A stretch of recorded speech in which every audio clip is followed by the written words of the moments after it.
ma che cavolo di gara hanno fatto? Ok, il circuito di Buiren sappiamo che è un circuito che molto spesso regala spettacolo, però questa gara, ragazzi, una spanna sopra tutte quante. Mamma mia. Partendo dalle qualifiche, dall'H1 escono i fratelli Marquez con Pecco che dopo 2 gare di fila non entrava in Q2 diretto, stavolta è lì tranquillo e quindi non deve passare dalla Q1. Q2 è abbastanza lineare con Martin che fa un tempone come al solito e la piazza lì in pole position. Dietro di lui subito Marini e Espargarò con una Aprilia che si riconferma molto buona in qualifica, che però spesso domenica per la gara vera, diciamo, fa più fatica a gestire il passo dei primi. Quindi Martin in pole, seguito da Marini e Aleix subito dopo. Pecco solamente in top 6, un po' fatica col feeling in frenata anche se migliorato rispetto alle gare passate, ecco perché ha fatto il Q2 diretto, però ancora non è al 100% come Martin, quindi perde ancora un po' nella fase di frenata. Poi c'è Marquez che si dimentica di avere una Honda come al solito alla piazza in top 10, lui zitto è sempre il davanti alla fine nel gruppetto di primi e ci mette una pezza ancora per quest'anno perché ai test di Valencia potrà già guidare la Ducati. Passando alla sprint, Martin parte bene, prova una gara alla Jorge Lorenzo anche se non riesce completamente perché verso la fine Binder lo recupera, sembra averne di più.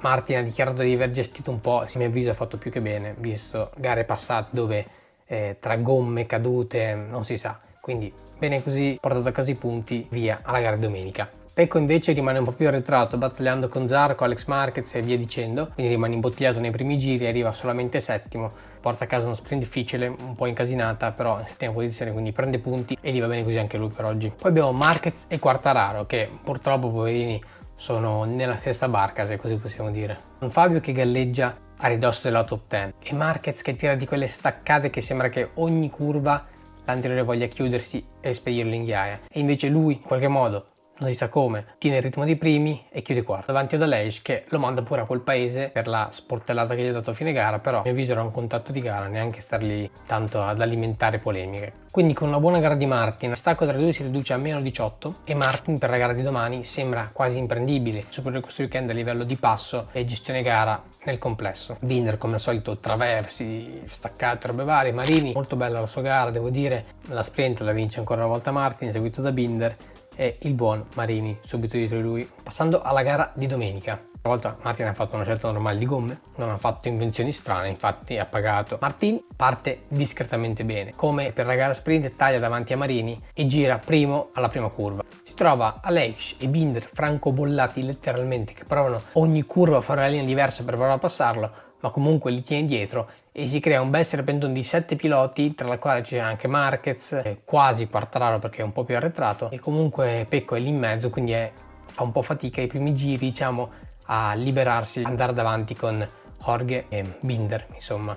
Aleix perde terreno come al solito, parte bene ma poi dopo perde un po' di terreno rispetto ai primi. Praticamente c'è un gruppetto di 7 piloti che sembra la Moto3, con Marquez che è l'ultimo di questi che guarda un po' e prova a inserirsi come nel duello con Alex Marquez e Pecco, insomma. Pecco ha battagliato per mezza gara con i fratelli Marquez, poi con gli altri, è rimasto un po' imbottigliato come per la sprint, però avendo più giri alla fine è riuscito a sopravanzare tutti e mettersi all'inseguimento di Binder e Jorge Martin. Quindi Pecco riesce a mettersi all'inseguimento del gruppetto di primi e adesso si fa interessante perché Martin, Binder e Pecco respira una certa tensione. Verso metà gara Martin sembra incrementare un po' il ritmo perché si accorge che c'ha una sfilza di piloti dietro evidentemente e ha visto anche che gli ha dato che c'è Pecco subito dietro i Binder, quindi incrementa un po' il passo, la gara diventa un po' più tirata e i distacchi tra i piloti aumentano. Da sottolineare anche il bellissimo duello tra i due piloti della VR46, Bez e Marini, insomma hanno fatto veramente una bella battaglia,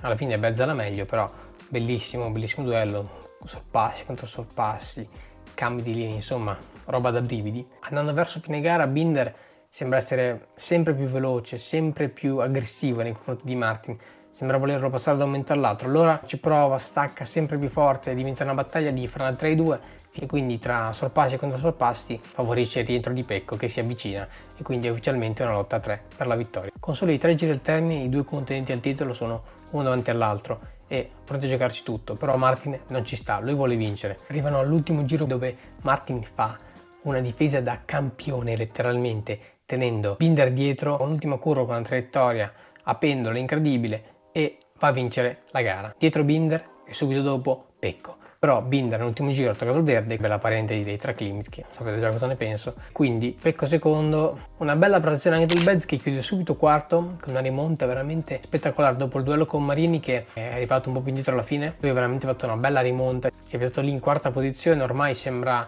quasi escluso dalla lotta per il titolo perché mancano poche gare e i punti di distacco non ne ha pochi, però mai dire mai. Anche Quartararo e Marquez, due belle gare di entrambi, sesto e settimo rispettivamente, con la moto che hanno e il pacchetto tecnico che non gli permette di esprimere il loro talento al meglio, solo questo possono fare. Mi trovo a dover spezzare una lancia a favore di Marquez perché potrebbe tranquillamente stare tranquillo, c'è chi se ne frega, il contratto firmato per andare in Gresini l'anno prossimo, nuova stagione, invece lui puntualmente è il primo pilota Honda, sempre ci prova e ci riprova, cade, non cade, in qualche modo il risultato lo fa. Se Martin continua di questo passo veramente incredibile, dove fa primo in qualifica, primo nella sprint, primo in gara, in tutte le sessioni è sempre lì, insomma, primo, secondo, difficile per Pecco perché a livello mentale vedi sempre il tuo avversario primo, quindi fai fatica a reagire. Sappiamo che Pecco ha velocità e sicurezza, ha già vinto un mondiale, quindi sa come vincerlo, quindi può usare questa sua esperienza a suo favore e non farsi, diciamo, intimidire dalla performance di Jorge Martin. Ecco, le ultime gare bisogna stare davanti,